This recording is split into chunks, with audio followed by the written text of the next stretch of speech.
Hello everyone, welcome to the platform of JRF Adda. मैं मधुश्री हूँ। तो हम लोग पिछले दिनों से एमसीक्यू और पीवाईक्यू सॉल्व करते हुए आ रहे हैं और आज जो हम लोग करेंगे वो है टेक्सटाइल के टॉप 20 एमसीक्यूज। ठीक है, तो ये सेशन में मैंने तो पर्टिकुलरली आपके लिए हिंदी ट्रांसलेशन लेके आई हूँ। तो मैं आगे भी कोशिश करूंगी कि हिंदी ट्रांसलेशन में लेके आऊँ, बट टाइम कंज्यूमिंग है ना। तो हिंदी और इंग्लिश में ध्यान मत दो, जो चीज है उसको पहले समझ लो, है ना। तो फर्स्ट जो क्वेश्चन है देखिए, the cross sectional shape of which fibre looks like triangular.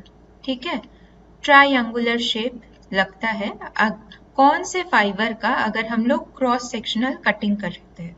यहाँ पे आपके चार ऑप्शन है। First one is jute, second one is silk, third one is wool and fourth one is nylon. आप मुझे कमेंट सेक्शन में बताओ आंसर क्या होगा। लेट्स सी आंसर क्या है। इसका जो आंसर है वो है बी। बी मतलब सिल्क। तो cross sectional shape of fibre looks like triangular is और कैन व्यू इन सिल्क। ठीक है, तो सिल्क को अगर सिल्क फाइबर की क्रॉस सेक्शनल कटिंग किया जाए तो ट्रायंगुलर शेप देखने के लिए मिलता है।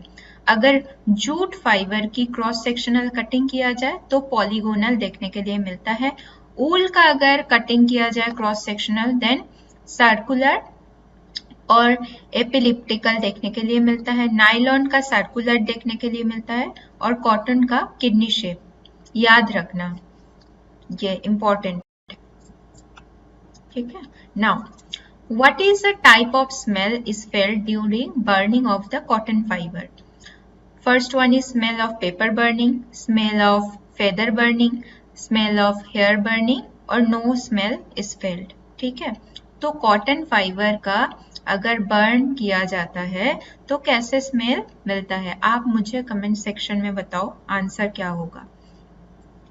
तो इसका जो करेक्ट आंसर है वो है 1, पेपर बर्निंग। ठीक है, क्योंकि सेलुलोजिक फाइबर है। कॉटन क्या है? Cellulosic fibre. ठीक है, तो सेलुलोजिक फाइबर है इसलिए पेपर बर्निंग का स्मेल आता है। बोथ हेयर एंड देखो यहाँ पे अगर आपको आंसर पता भी नहीं है ना कि कॉटन फाइबर अगर बर्न करने में कौन सा स्मेल आता है, फिर भी आप एलिमिनेट कर सकते हो। फेदर और हेयर क्या है? Protein fibre. तो दोनों में से तो एक नहीं होगा because both are protein fibre, right. जो ऑड बचता है वो क्या है? Paper burning. ठीक है, तो पेपर बर्निंग के साथ आप कॉटन को रिलेट कर सकते हो, हमेशा ऑड वन आउट कर लेना। Now third one is which is damage bye acid. यहाँ पे आपके चार वैरायटीज दिया हुआ है। पॉलिएस्टर डैमेज होता है एसिड के माध्यम से, एक्राइलिक डैमेज होता है, वूल डैमेज होता है या कॉटन डैमेज होता है। आप कमेंट सेक्शन में मुझे आंसर दो। तो इसका जो करेक्ट आंसर होगा वो है कॉटन। ठीक है, कॉटन को अगर एसिड बथ में इमर्स किया जाता है तो उसका जो फैब्रिक है वो डैमेज होता है। वूल और सिल्क एसिड में डैमेज नहीं होता है। ठीक है, इंपॉर्टेंट है। वूल और सिल्क जो फाइबर्स है वो एसिड में डैमेज नहीं होता है। कौन सा डैमेज होता है? Cotton. Now fourth one is which of the following are leaf fibre. Leaf fibre कौन सा है? यहाँ पे आपको ऑप्शन दिया है कापोक, रेमी, पीना एंड एबाका। यहाँ पे कोड दिया हुआ है आपको A and B, B and C, third one is C and D and fourth one is A and D. आप मुझे बताओ लीफ फाइबर कौन सा है, कमेंट सेक्शन में बताइए। तो लीफ फाइबर जो है वो है pina and abaca, C and D, third one is right. ठीक है, अब देखिए कापोक क्या है? कापोक है सीड फाइबर। रेमी क्या है? रेमी है बास्ट फाइबर। पीना एंड एबाका ये दो है leaf fibre, right. Fifth question क्या है? विच फाइबर इज ऑल्टरनेटिव टू वूल। वूल के ऑल्टरनेटिव कौन से फाइबर है? यहाँ पे कॉटन है, पॉलिएस्टर है, नाइलॉन है या एक्राइलिक है। ठीक है, आप मुझे कमेंट सेक्शन में बताओ इसका आंसर क्या है। इसका जो आंसर होगा वो होगा एक्राइलिक, राइट। कॉटन तो भिन्न प्रकार के हैं, ठीक है, पॉलिएस्टर सिंथेटिक वाला है, तो एक्राइलिक हमेशा उल से जुड़ा हुआ है। आप याद रखना उल का ऑल्टरनेटिव जो फाइबर है वो है acrylic, right. Now, 6th number question is which of the following fibers is thermoplastic? ठीक है, थर्मोप्लास्टिक कौन से फाइबर है? कॉटन है, फ्लैक्स है, पॉलिएस्टर है या रायन है? आप मुझे कमेंट में बताओ कि कौन सा थर्मोप्लास्टिक फाइबर है, ठीक है। इसका जो करेक्ट आंसर है वो है C, polyester. Polyester is a thermoplastic fiber. अब thermoplastic fiber क्या है? Thermoplastic fibers are man-made fiber created by extruding polymer materials through spinnerets, forming a filament, and melt spinning is one of the most commonly used in the process. तो thermoplastic fibre जब बनाया जाता है उसमें कौन सा स्पिनिंग किया जाता है? मेल्ट, याद रखना। तो थर्मोप्लास्टिक फाइबर क्या है? Polyester is the example of thermoplastic fibre, ठीक है। अब इसका एक कोड वर्ड है, जैसे मैं याद रखती थी, PTM। PTM मतलब है पेरेंट्स टीचर मीटिंग। मैं इनिशियल से ऐसे याद रखती थी, P for polyester, T for thermoplastic और M for melt spinning, PTM, ठीक है। आप भी ऐसे याद रख सकते हो, ये तीन एक साथ रहेगा, ठीक है। Now 7 number question is which one below is not, अच्छे से पढ़ना, not the function of carding in the yarn spinning। not बोला है इधर, क्या क्या ऑप्शन है?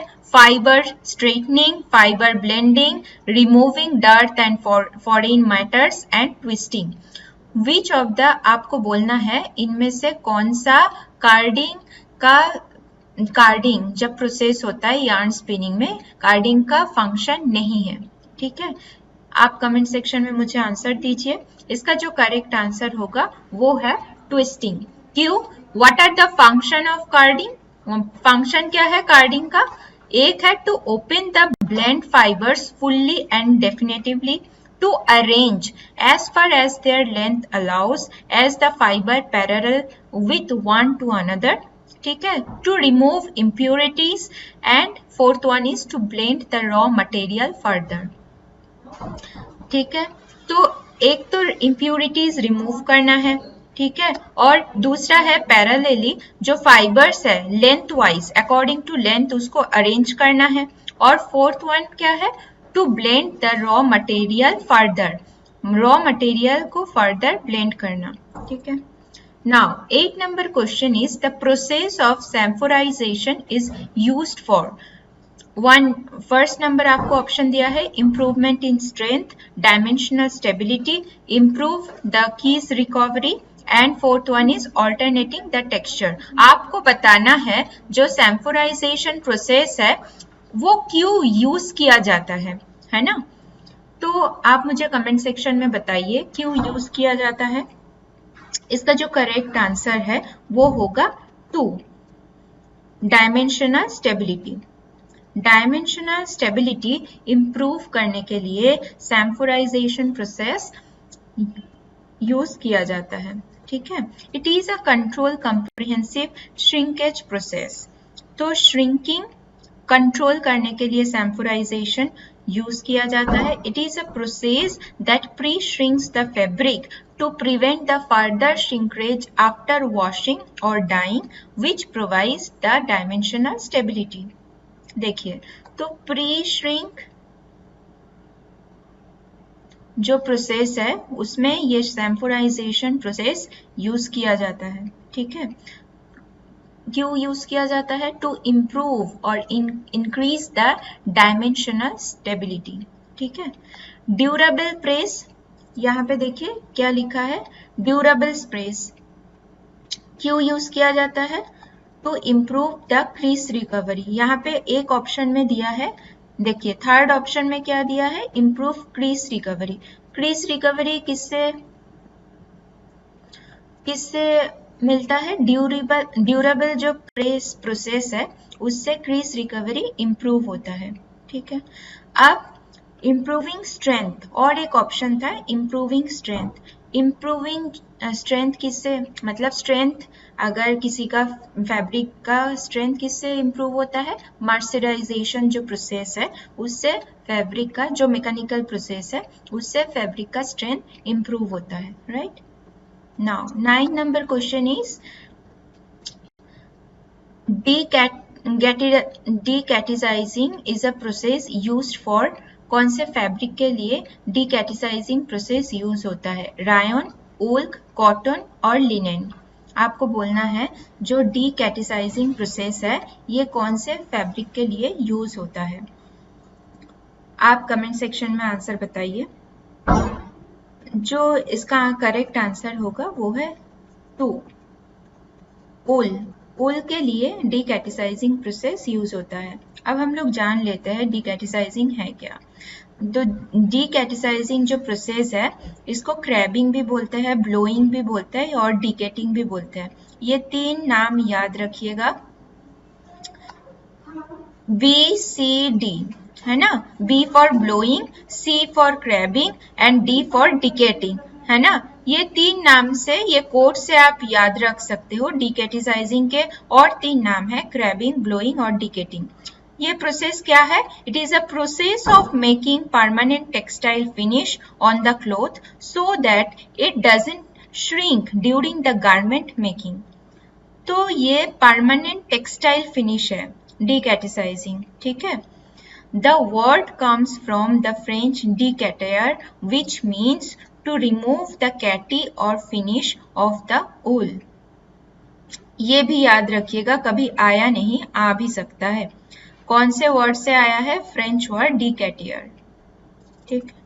Now, 10 number question is preparation of the fabric for application of the natural dye is done by alizarin, alum, myrobalan और turmeric. तो आप मुझे कमेंट सेक्शन में आंसर दीजिए इसका जो करेक्ट आंसर है वो होगा एलम, राइट। अब एलम क्या है? Alum is a potassium aluminium sulphate. it is used as a mordant, right, mordant in most of the dyers for protein, जो मतलब protein fibre and cellulosic fibres and in the fabric. तो protein और cellulosic 2 fibre में भी mordant use किया जाता है।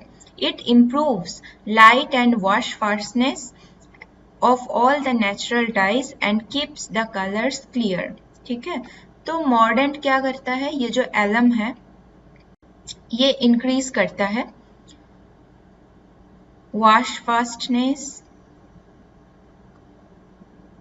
and improve light fastness, ठीक है। नेचुरल डाइज में, नेचुरल डाइज क्या है? नेचुरल डाइज अगर कोई भी फैब्रिक में अप्लाई किया जाता है तो वो स्टे नहीं करता है, तो उसके लिए कुछ मॉडर्न यूज करना पड़ता है, तो एलम को इसके लिए यूज किया जाता है, राइट। नाउ 11 नंबर क्वेश्चन, आपको यहाँ पे करेक्ट सीक्वेंस में लगाना है for preparation of the woollen fabric. यहाँ पे देखिए ऑप्शन है क्रैबिंग, ब्लीचिंग, कार्बोनाइजिंग एंड फूलिंग। ये यहाँ पे कोड दिया है, आपको कमेंट में बताना है इसका करेक्ट सीक्वेंस क्या है।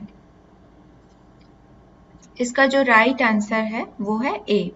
फर्स्ट होगा carbonising, second one is bleaching, third one is crabbing and fourth one is fooling.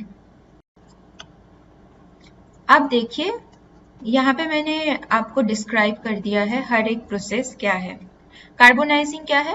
Carbonising is a continuous process which combines the scouring to remove the wool grease and it is a chemical process which removes the vegetable matter such as seeds, burrs and grass, ठीक है। तो carbonising किस में help करते हैं? Impurities remove करने में help करते हैं, ठीक है। अब ब्लीचिंग, ब्लीचिंग जो है the process by which the natural colour of the fibre can be removed and to make the textile material pure white and bright. Bleach आपको पता ही है, ब्लीच क्या करता है, कोई अगर फैब्रिक है उसको व्हाइटनेस इंक्रीज करने में या व्हाइट करने में वो मदद करता है। कार्बोनाइजिंग हो गया, ब्लीचिंग हो गया।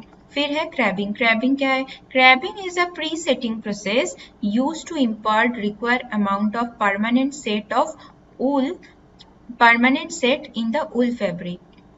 मतलब ऊल में परमानेंट सेट प्रोसेस के लिए, ठीक है। अब ब्लीचिंग हो गया, पहले तो इम्प्यूरिटीज रिमूव हो गया, उसके बाद व्हाइटनेस इंक्रीज हो गया, फिर फैब्रिक को परमानेंट सेट करने के लिए क्रैबिंग प्रोसेस किया जाता है। फिर फूलिंग क्या है? Fulling is also known as tucking और वॉकिंग। Very very important.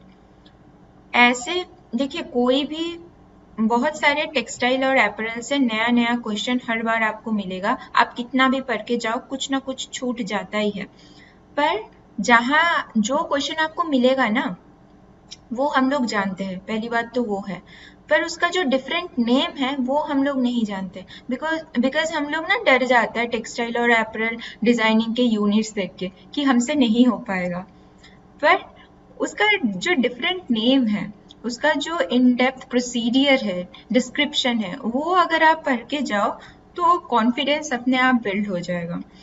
तो फूलिंग क्या है? फूलिंग का दूसरा नाम क्या है? टकिंग और वॉकिंग, ठीक है। तो it delivers a smoothness and handfulness of fabric. तो लास्ट क्या है? अगर आप ऊल के, सबने ऊल के जो फैब्रिक है उसको फील किया है तो वो कैसे होता है? सॉफ्ट होता है, हैंडफुल होता है, तो वो इंक्रीज करने के लिए ये फूलिंग प्रोसेस, टकिंग या वॉकिंग प्रोसेस किया जाता है। Now 12th number question is which of the following dye is cationic in nature? देख लेना, क्वेश्चन अच्छे से ढंग से पढ़ना, कैटायोनिक को एनायोनिक मत पढ़ना। कैटायोनिक इन नेचर, कौन से डाई कैटायोनिक इन नेचर है? Acid dye, disperse dye, basic dye और डायरेक्ट डाई। आपको बताना है ये चार डाई में से कौन से कैटायोनिक है नेचर में।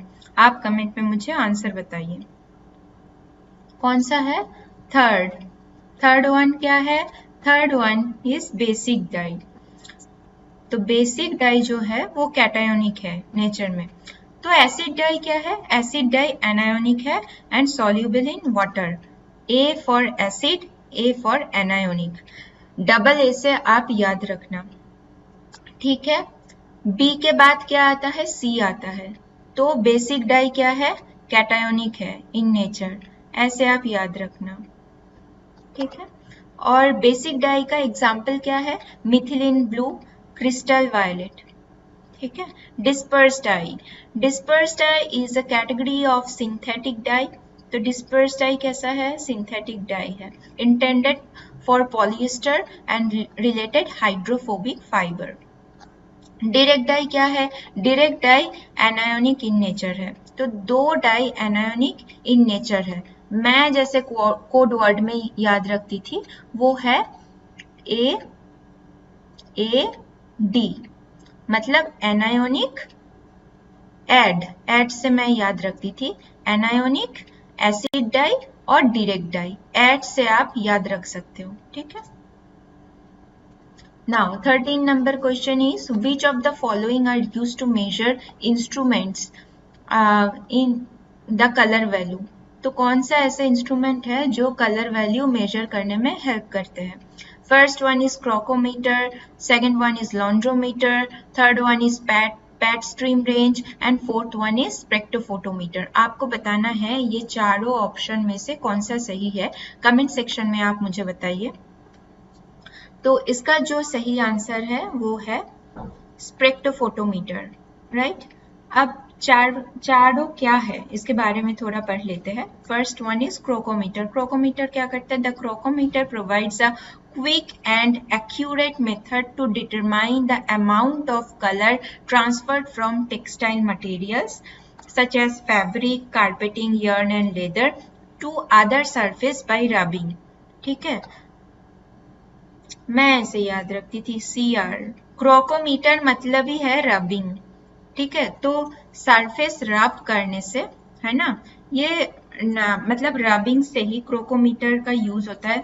तो रबिंग करने में कितना अमाउंट ऑफ कलर ट्रांसफर हो रहा है टेक्सटाइल मटेरियल से, वो डिटरमाइन करने के लिए क्रोकोमीटर का यूज होता है।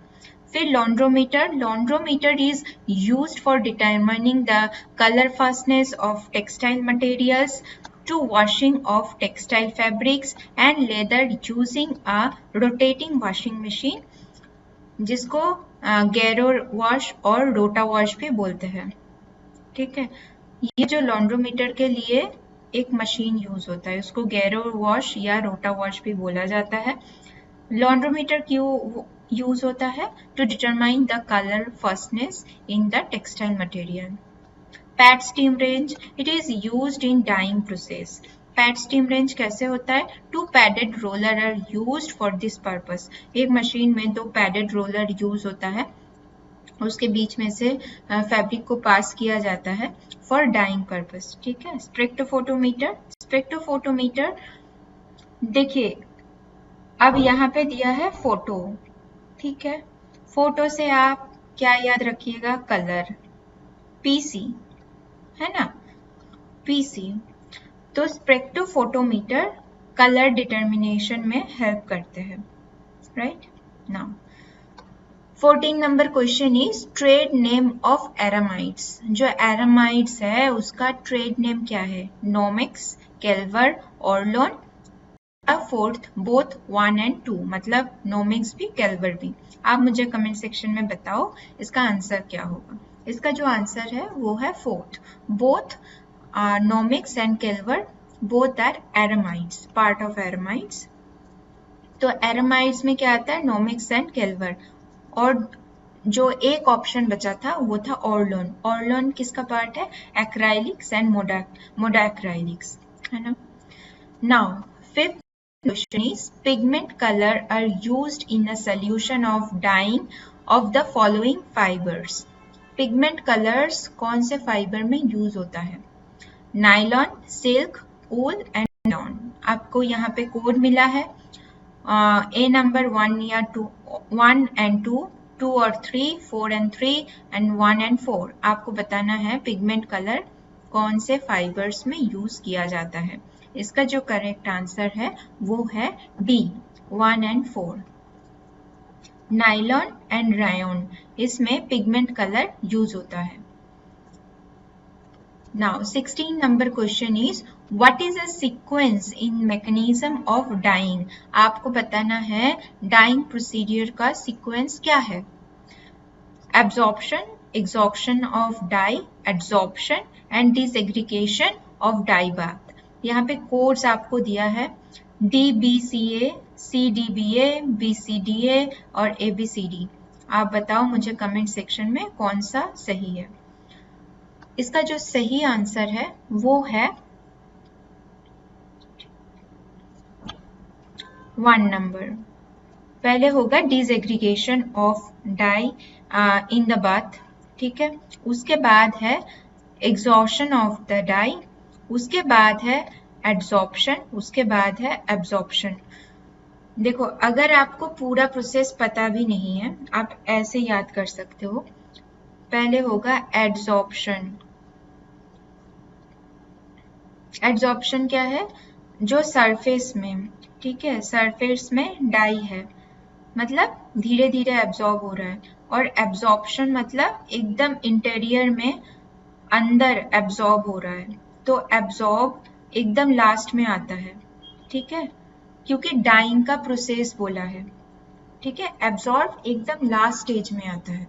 तो फर्स्ट तो डिसएग्रीगेशन होगा डाई बाथ में, फैब्रिक को डाला जाएगा, उसके बाद एग्जॉर्प्शन प्रोसेस होगा, ठीक है। उसके बाद एड्सॉर्प्शन होगा। एड्सॉर्प्शन क्या है? सरफेस में वो डाई रहेगा, धीरे धीरे एब्जॉर्ब होना चालू करेगा और लास्ट में एब्जॉर्प्शन प्रोसेस होगा, एकदम सोक कर लेगा, ठीक है, फैब्रिक।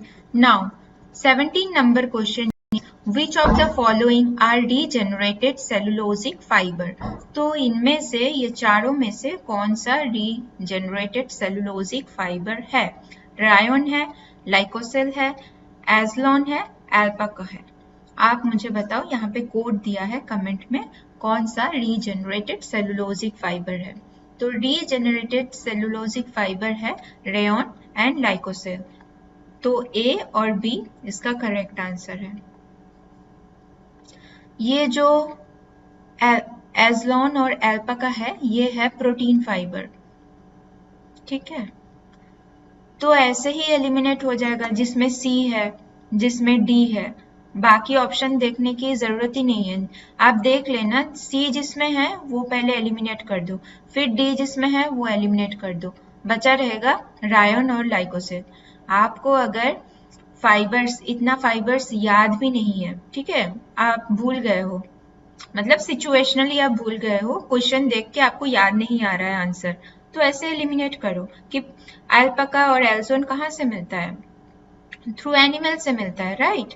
तो ये प्रोटीन फाइबर है, तो इसलिए बाकी जो दो ऑप्शन बचा है वही सेलुलोजिक होगा। तो ऑड वन आउट करो पहले। Now 18 number question is salt. Salt is added in dyeing for what purpose? Absorption, exhaustion, solubility or all of the above. तो आप मुझे कमेंट में बताओ, सॉल्ट डाइंग प्रोसेस में क्यों ऐड किया जाता है। सॉल्ट डाइंग प्रोसेस में एग्जॉशन पर्पस के लिए ऐड किया जाता है, ठीक है। अब 19 number question is what AATCC stand for what. AATCC का फुल फॉर्म क्या है, मुद्दे की बात है। First one is American association of textile chemist and colourist.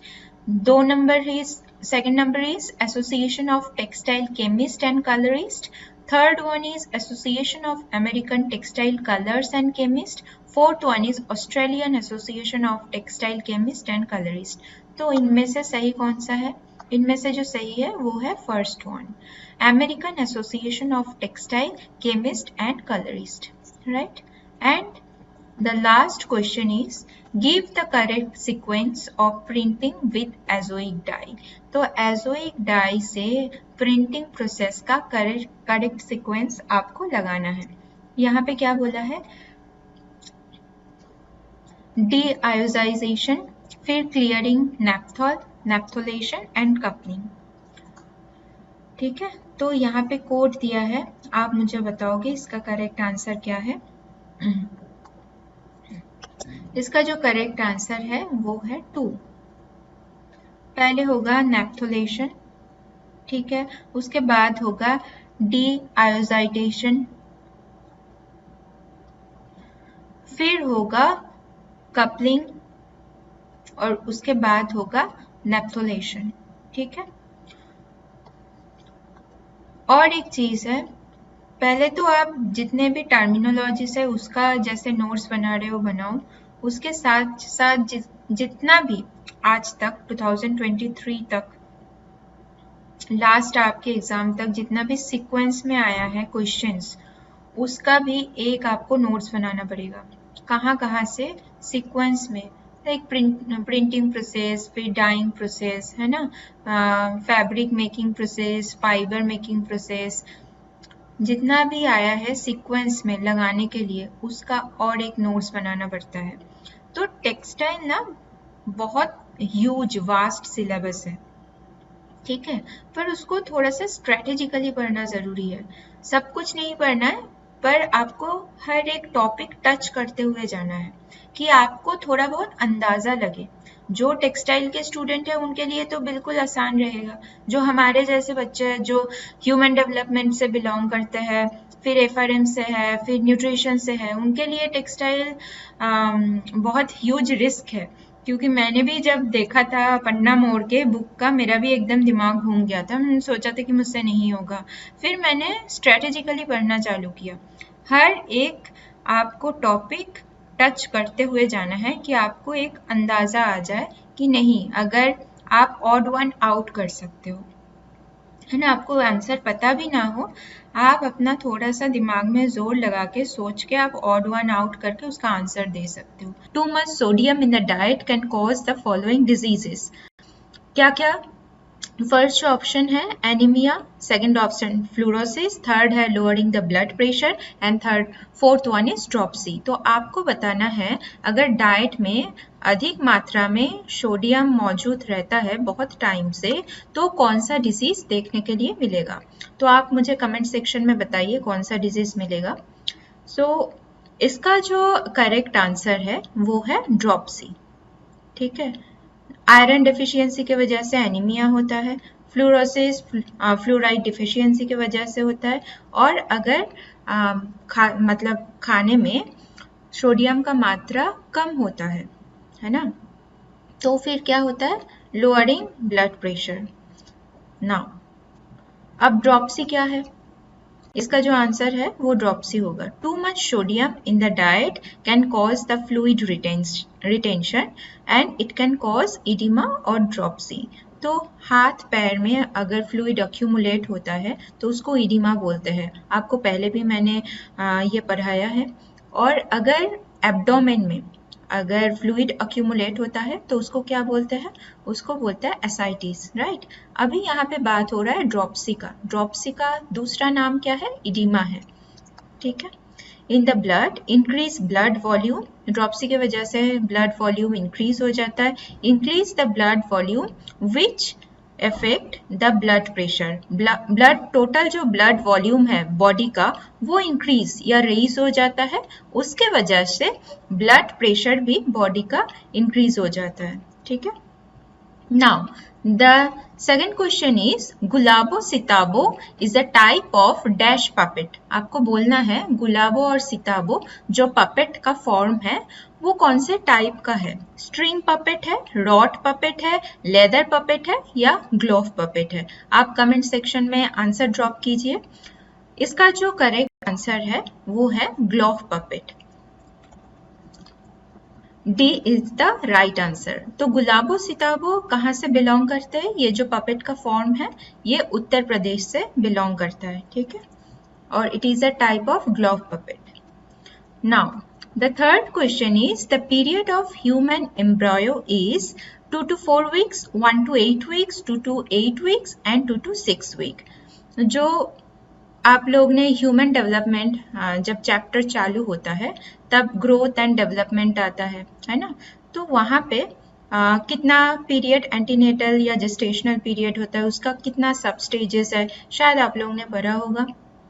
ठीक है, इतना इन डिटेलिंग हर एक यूनिट अभी कवर नहीं हो सकता। मैं कोशिश करूंगी जितना हो सके थ्रू एमसीक्यू के मतलब तहत मैं इसको कंप्लीट कर दूं, है ना। तो आपको बताना है जो एम्ब्रॉयो मतलब एम्ब्रॉयनिक स्टेज है या ह्यूमन एम्ब्रॉय है तो इसका पीरियड कितना है, कमेंट सेक्शन में बताइए हमको। ठीक है, आ जाइए इसका आंसर जो है वो देख लेते हैं। तो C is the correct answer, मतलब 2 to 8 weeks। देखो, the first 2 weeks after conception are known as germinal stage. तो कंसेप्शन टू फर्स्ट 2 weeks इसको क्या बोलता है, जर्मिनल स्टेज। ठीक है, अब 2 to 8 week इसको क्या बोला जाता है, एम्ब्रॉयनिक स्टेज। अब 8 weeks टू जब तक अंटिल बर्थ,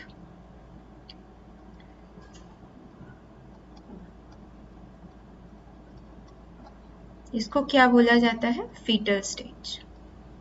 ये आप याद रखना, ये बहुत इंपॉर्टेंट है। ठीक है, now next question, who is known as father of extension education in India. यहाँ पे 4 ऑप्शन है, K N Sinha, K N Singh, Leagans and James Harrison. आप मुझे कमेंट सेक्शन में बताइए कि इसका करेक्ट आंसर क्या है। तो इसका जो करेक्ट आंसर है वो है के एन सिंह। ठीक है, के एन सिंह को बोला जाता है कि father of extension education in India.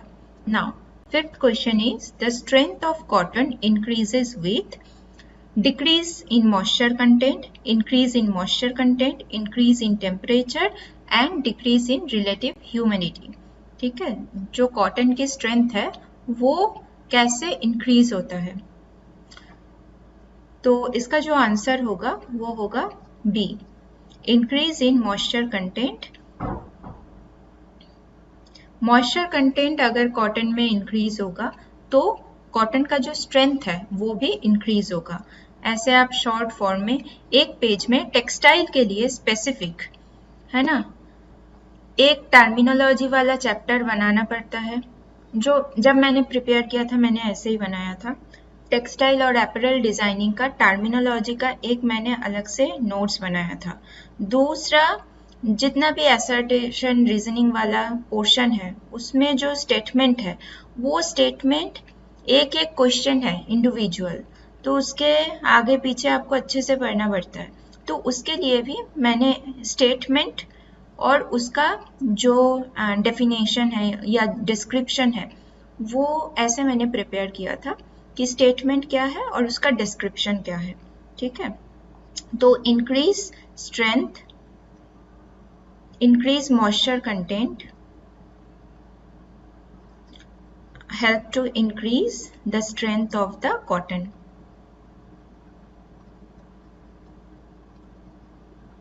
ठीक है, now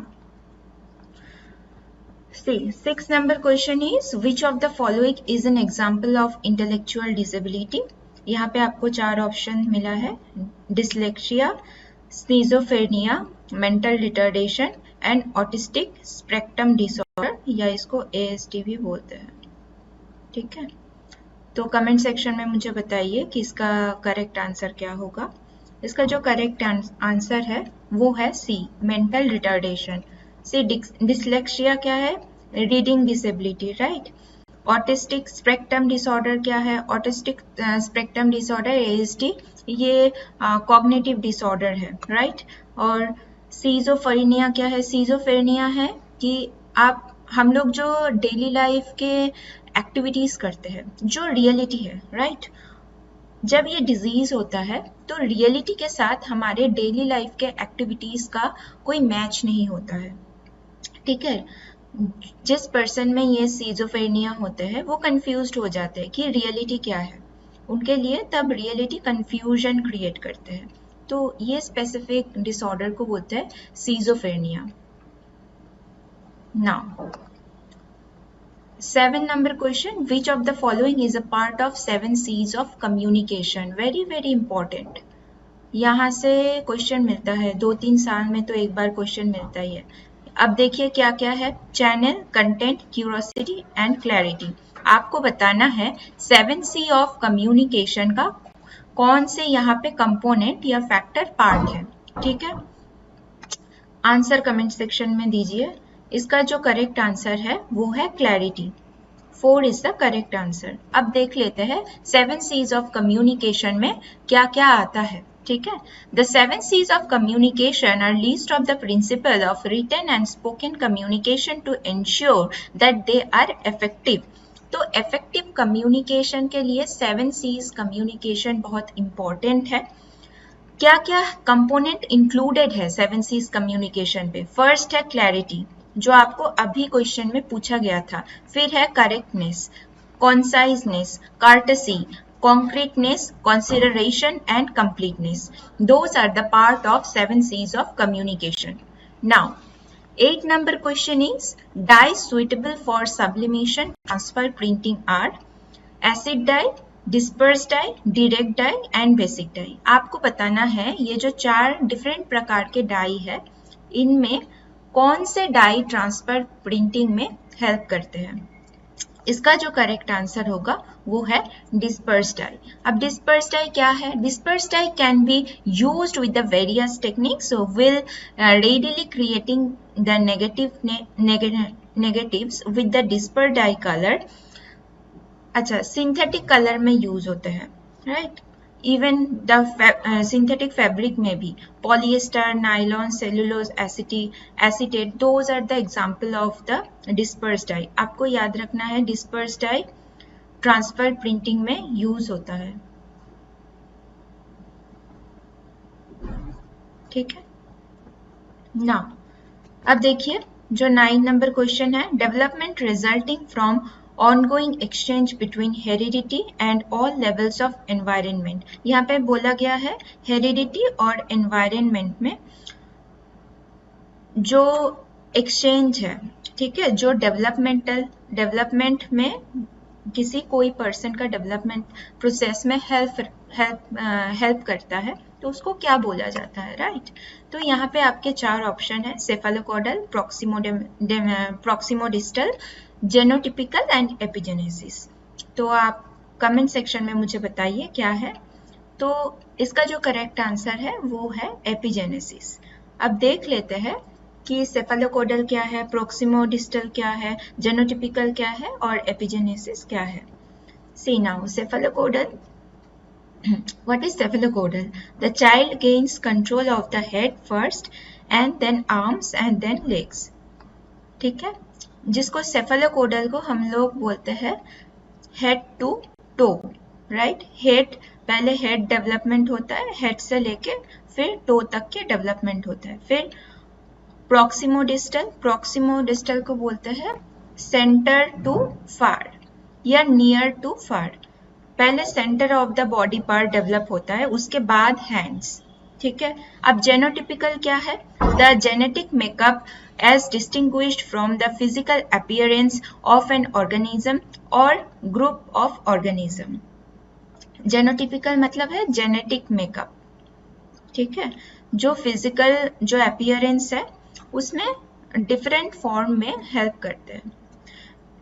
और एपिजेनेसिस क्या है? Epigenesis mean the development resulting from ongoing bidirectional exchanges between heredity and all levels of environment and the individual's physical and behavioral characteristics which are determined both genetic and environmental factor।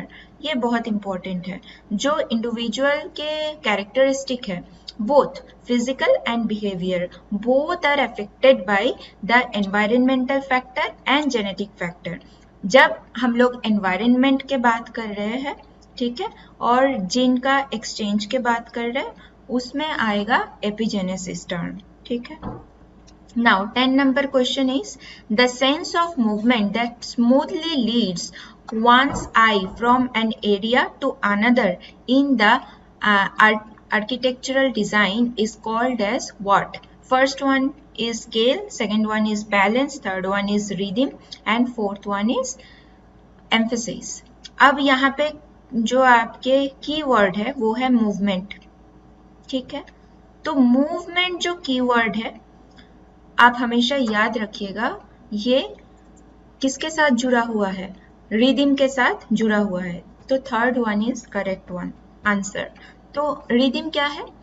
Rhythm is centred on a visual repetition of the pattern by recurrence, continuity और organised movement by repeating color, pattern, texture and shapes throughout a space and one create the visual interest and rhythm। जो eye pleasing है, जैसे जो pattern है, ठीक है, इसका जो मूवमेंट है, सिमिलरिटी ऑफ मूवमेंट, सिमिलरिटी अगर क्या होगा, सिमिलरिटी अगर कोई पैटर्न होगा तो वो आई प्लीजिंग होगा, विजुअली अट्रैक्टिव होगा। तो मूवमेंट के साथ हमेशा रिदम जुड़ा हुआ रहता है, ठीक है, ये याद रखिएगा। Now 11th number question is homogenization of milk is done for to destroy the pathogen, second one is to disperse the fat molecules, third one is to enhance the nutritive quality and fourth one is to help making cheese. आपको बताना है homogenization of milk मतलब milk का homogenization क्यों किया जाता है, right. तो इसका जो राइट आंसर है वो है to disperse the fat molecules. देखिए अब होमोजेनाइजेशन क्या है? It is a process of reducing a substance such as fat globules in the milk to extremely small particles and distributing it uniformly throughout a fluid such as milk। When milk is properly homogenized, the cream will not rise on the top। ये बहुत important है क्योंकि 2-3 साल में ये तो आपको पूछा ही गया है कि होमोजेनाइजेशन क्यों किया जाता है ना, to disperse the fat molecule. अब एसर्टेशन रीजनिंग में ये क्वेश्चन आपको मिल सकता है कि अगर होमोजेनाइजेशन प्रॉपरली मिल्क में हुआ है तो उसका जो इफेक्ट है वो क्या होगा, क्रीम जो होगा वो टॉप में आपको देखने के लिए नहीं मिलेगा, ठीक है। Then the production of the products including the peanut, butter, sauces, salad, dressings, mayonnaise, fruit juices, concentrate, baby food, ice cream and more involve in homogenization process. Now the 12th number question is Which of the following are the components of dye? यहाँ पे 4 option दिया है आपको, auxochrome, chromophore, pigment and ink. यहाँ पे code दिया हुआ है, आप मुझे कमेंट में बताओ कि कौन सा सही है, ठीक है। Which are the components of dye? तो इसका जो करेक्ट आंसर है वो है 3, ऑक्सोक्रोम एंड क्रोमोफोर। अब क्या है, तो oxochrome is a functional group of atoms which attach to the chromophore, which modifies the ability of the chromophore to absorb the light, altering the wavelength and intensity of the absorption. तो chromophore के साथ एक जो particle जुड़ा हुआ रहता है उसको बोलते हैं oxochrome, ठीक है, ये है क्रोमोफोर। अब ये ऑक्सोक्रोम क्या करता है, ऑक्सोक्रोम ना क्रोमोफोर के जो क्षमता है लाइट एब्जॉर्ब करने की, फिर इंटेंसिटी, कोई भी आपके कलर हो उसका जो इंटेंसिटी ऑफ एब्जॉर्प्शन है वो इंक्रीज करने में मदद करता है, ठीक है। Now 13 number question is assertion reasoning है। एसर्टेशन में क्या बोला है, microscopic test is a confirmatory test for man made fibre.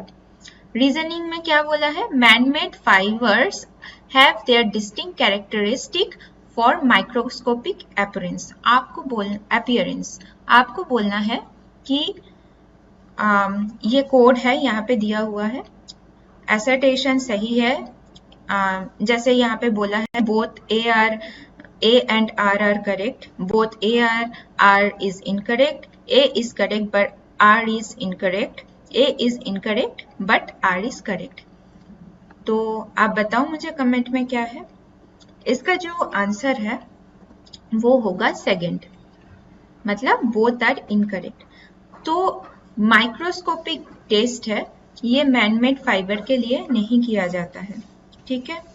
जो नेचुरल फाइबर है वो उसके लिए माइक्रोस्कोपिक टेस्ट किया जाता है। तो मैनमेड अगर है ही नहीं तो microscopic distinct characteristic microscopic appearance में नहीं आएगा, ठीक है। तो एसर्टेशन के साथ ये जो रीजन है ये जुड़ा हुआ है, ठीक है। मैनमेड अगर एसर्टेशन में नहीं आएगा तो रीजनिंग में भी नहीं आएगा। अगर आपको एक स्टेटमेंट पता है उसके अगर मान लो पूरे क्वेश्चन का आंसर भी आपको पता नहीं है, पर अगर आपको एक स्टेटमेंट पता है उसके बेसिस पे आप गेस करके आप रीजनिंग बना सकते हो, ठीक है। नाउ 14 नंबर क्वेश्चन क्या बोला है, disperse dye can not be used in transfer printing. Reason क्या है, disperse dye do not sublime when heated on a high temperature. आपको यहाँ पे कोड दिया है, both A and R are incorrect, both A and R are correct, A is correct but R is incorrect, A is incorrect but R is correct। आप मुझे comment में बताओ इसका आंसर क्या है। इसका जो आंसर है वो है both A and R incorrect, ठीक है। तो डिस्पर्स डाई ट्रांसफर प्रिंटिंग में नहीं यूज होता है, ठीक है। Disperse dye do not sublime when heat is too high, ठीक है, ये सबलाइम हो जाता है डिस्पर्स डाई, ठीक है। यहाँ पे पहले तो नॉट कुछ चीज है ना, नॉट, ओनली, एक्सेप्ट, ये सब क्वेश्चन में ना देखा करो, ये सब छूट जाता है, ठीक है। ये जो चीज है ये आप देखा करो, अच्छे से ध्यान लगा के पढ़ो। बहुत कुछ सब कुछ हम लोग जानते हैं, ऐसा कुछ नहीं है कि नहीं पढ़ के गए हैं, ऐसे ही तुक्के में आंसर दे रहे हैं। पर ये जो कंफ्यूजन वाले की है ना, नॉट, ओनली, एक्सेप्ट, ये सब एग्जाम हॉल में और भी टेंशन क्रिएट करते हैं। तो जब भी पढ़ रहे हो आप क्वेश्चन आराम से पढ़ो, फोकस होके पढ़ो, समझ में नहीं आ रहा है तो दोबारा पढ़ो, ठीक है। अगर आपको एक क्वेश्चन, मान लो आप 30 नंबर, आपने 29 तक क्वेश्चन सॉल्व कर लिया, 30 नंबर क्वेश्चन आपको नहीं आता है, 2-3 बार पढ़ के भी आपको नहीं आ रहा है, लीव इट, छोड़ दो, उसमें टाइम वेस्ट मत करो। ये मेरे एग्जाम की सबसे बड़ी लर्निंग है। मैंने जो 2 बार एग्जाम दिया, पहली बार ही मैंने सीख गया कि मुझे टाइम वेस्ट नहीं करना है। अगर एक क्वेश्चन नहीं आ रहा है तो उसको छोड़ दो, लास्ट में उसके लिए 10 मिनट बचा के रखो कि आप सोच पाओ। पहले आपको जो क्वेश्चन आ रहा है वो आप कंप्लीट कर लो, ठीक है। Now the 15 number question is, आपको यहाँ पे मैच करना है। ग्रे स्केल किस में हेल्पफुल है, फिर xenon arc, crockmeter and sharp point tester. यहाँ पे दिया है light fastness, rub fastness, safety in clothing, wash fastness and staining test and change in colour. यहाँ पे कोड दिया हुआ है, आप मुझे कमेंट सेक्शन में बताओ कि आंसर क्या है। Testing equipment and there purpose, ठीक है। अच्छा, इसका जो आंसर है वो 1 रहेगा। जेनॉन ग्रे स्केल क्या करता है, ग्रे स्केल स्टेनिंग टेस्ट है, change in colour. Xenon arc क्या करता है, लाइट फास्टनेस में हेल्प करता है, ठीक है। क्रोकोमीटर क्या करता है, क्रोकोमीटर रफ फास्टनेस में, ठीक है। शार्प पॉइंट टेस्टर क्या करता है, sharp point tester safety in clothing, ठीक है। Now see, 16 number question is, what are the twill weave fabric? Which one of the following are twill weave fabric? यहाँ पे आपको ऑप्शन दिया है chino, chambray, monks cloth, drill and broadcloth. Code दिया हुआ है आपको ABC, D, BDE, ADE and ACD। आप मुझे कमेंट सेक्शन में बताओ इसका आंसर क्या होगा। यहाँ पे देखो आराम से, twill weave, which of the following are twill weave, ठीक है। नॉट नहीं है यहाँ पे, नॉट अंदाजे से मत लगा देना, जोड़ देना, है ना। यहाँ पे बोला है कौन सा ट्विल वीव फैब्रिक का उदाहरण है।